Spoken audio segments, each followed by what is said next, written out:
High guys, welcome to day 3. जसं काल बोललेलो व्लॉग 2मध्ये डे 2मध्ये की चासी पेंट करून घेऊ.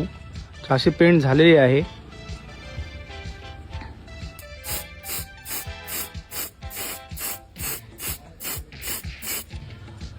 गाडीच्या इंजिनमध्ये थोडे क्रॅकिंगचा साऊंड आहे, तो मी दाखवतोच. पण सीन असा आहे की कार्बोरेटर साफ करून सुद्धा तो ओव्हरफ्लो होतोय.